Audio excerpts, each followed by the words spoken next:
जो अभी हाल ही में लिस्ट हुई है और वो है बीकाजी फूड्स। बीकाजी फूड्स के मैनेजमेंट हमारे साथ हैं, ऋषभ जैन है हमारे साथ और साथ ही COO है मनोज वर्मा और CFO है ऋषभ जैन।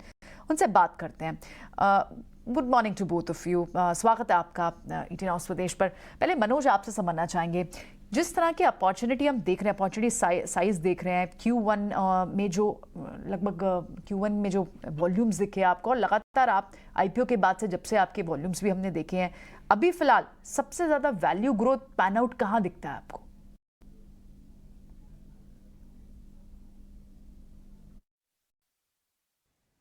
अगर हम बात करें इस साल के पहले क्वार्टर के शुरू के जो 2.5 महीने निकले हैं, आई थिंक जो प्राइसिंग की जो सॉफ्टनिंग हुई है, उससे हम ही नहीं सारी कंपनी और इस कैटेगरी ने ये बेनिफिट्स कंज्यूमर्स को पास किए हैं और वो हमने भी किए हैं।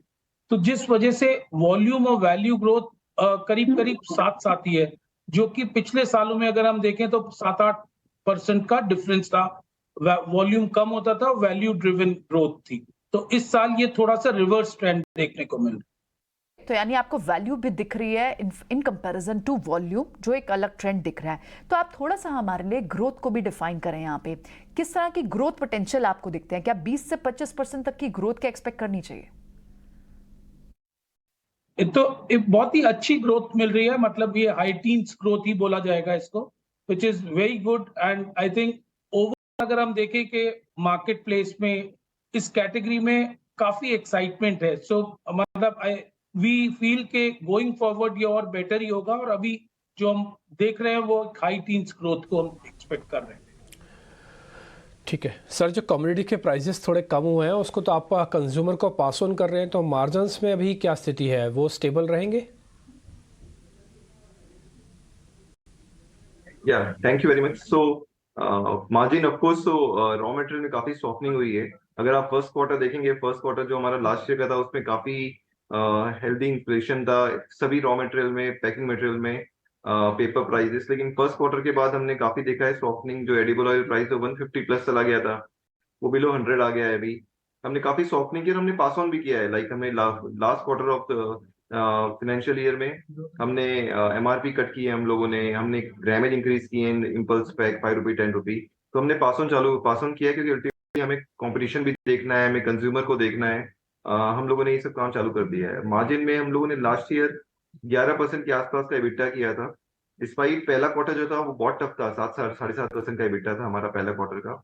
हम मार्जिन में काफी रीजनेबल एक्सपांशन कर रहे हैं और अक्रॉस हम हर लेवल पे काम कर रहे हैं बेसिकली। जैसे मार्जिन में हम लोग कुछ जो हाई EBITDA आइटम है, हाई ग्रॉस मार्जिन वाले प्रोडक्ट हैं, हम उस पर काफी फोकस कर रहे हैं जिससे हम ओवरऑल ग्रॉस मार्जिन इंक्रीज कर सकें। हम परचेजिंग में काफी एफिशिएंसी बिल्ड कर रहे हैं। तो अक्रॉस हम काफी लेवल पे काम कर रहे हैं जिससे हम हमारे मार्जिन को एक्सपांड कर सकें इन कमिंग फ्यूचर। ठीक है ऋषभ, ये मॉनसून के रिगार्डिंग भी क्या आपके बिजनेस पे कुछ फ़र्क पड़ता है? एक बार ज़रा इसके बारे में बता पाएँ, सेल्स में या फिर ग्रोथ पे।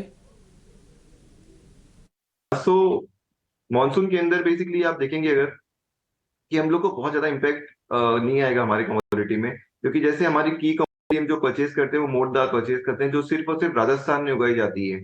और राजस्थान में इसलिए उगाई जाती है कि वहां क्योंकि इसको रेन नहीं चाहिए, रेन वाटर बहुत कम चाहिए। तो और एडिबल ऑयल जो है, जो बड़ी परचेज है हमारी, उसमें भी हम उसमें कोई मेजर हम वैसे ही बहुत नीचे आ गया, हम मेजर कोई अपट्रेंड देख नहीं रहे इसके अंदर। तो इस साल एटलीस्ट फॉर नेक्स्ट 2-3 क्वार्टर्स कोई मेजर हम अपट्रेंड नहीं देख रहे हैं की कमोडिटी में।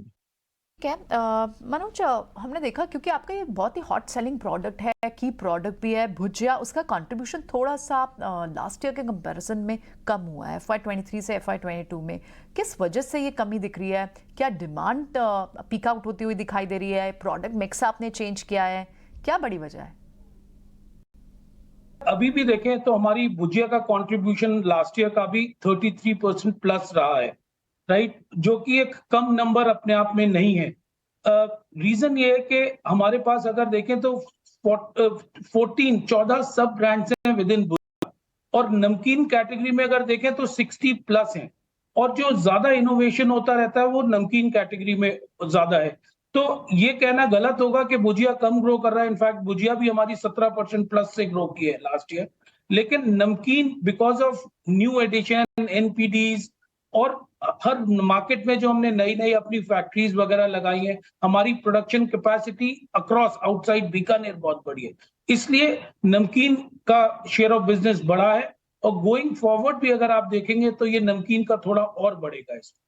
ऑल राइट, ठीक है, पॉइंट टेकन कि आपकी नमकीन के कहीं से भी वॉल्यूम्स कम नहीं हुए हैं, लेकिन फिर भी ऋषभ से मैं समझना चाहूंगी। ऋषभ, थोड़ा सा आप सेगमेंट हमें बता पाएंगे कि किस तरह के ग्रोथ पैटर्न्स आपको दिख रहे हैं, रूरल से, अर्बन से, एक्सपोर्ट से, वहां डिमांड ट्रेंड और ग्रोथ कैसी है? तो जैसे पहले 2 महीने हमारे थोड़े टफ थे, जैन और फेब। इन फेब के बाद हमने क्रॉस रूरल अर्बन हमने एक ठीक ठाक ग्रोथ देखी है, वापस हमने ग्रोथ को ऑप्टिक देखा है और लास्ट 2-3 महीने हमारे अच्छे गए हैं। हमारे आई थिंक सभी ब्रांड की लास्ट 2-3 महीने अच्छे गए हैं। ठीक है, एक सवाल आपसे और है ऋषभ।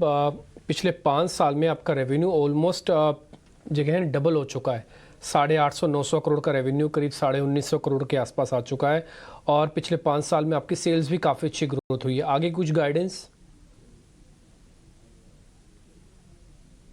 तो अगर आप देखेंगे, हमने लास्ट 5 साल में 14% के आसपास वॉल्यूम ग्रोथ की है, 13-14% के आसपास, और हमने वैल्यू ग्रोथ जो की है 20-21% के आसपास की। वैल्यू ग्रोथ जो है लार्जली इसमें इन्फ्लेशन का भी पार्ट है, लेकिन हम वॉल्यूम ग्रोथ जो है वो इससे हम 14% से ज्यादा करना चाहते हैं अगले 3-4 साल में। ये हमारा टारगेट है, हम एटलीस्ट, क्योंकि हमने जितनी कैपेसिटी एडिशन की है लास्ट 2 साल में की है। हमने काफी काफी प्लांट लगाए हैं हमारे कोर मार्केट में, आसाम में, बिहार में। हमने फोकस मार्केट जैसे यूपी में प्लांट लगाए हैं, साउथ में प्लांट एक्वायर किया हम लोगों ने 2 साल में पहले। हमने काफी कैपेसिटी एडिशन किया है, तो हमें भी कैपेसिटी यूटिलाइज करना है अगले 4 साल में। तो हम लोग ऑफकोर्स हमारा टारगेट भी है कि हम हमारे वॉल्यूम ग्रोथ को काफी हाई रखें। ठीक है ऋषभ, बहुत बहुत शुक्रिया, थैंक यू वेरी मच आज समय देने के लिए। मनोज जी, आपका भी बहुत शुक्रिया, थैंक यू वेरी मच, आज आपने समय दिया, अपनी कंपनी के विस्तार की योजनाओं के बारे में और इस समय के नंबर्स के बारे में डिस्कस किया, इसके लिए बहुत बहुत शुक्रिया। फिलहाल इस कार्यक्रम को तो हम यहीं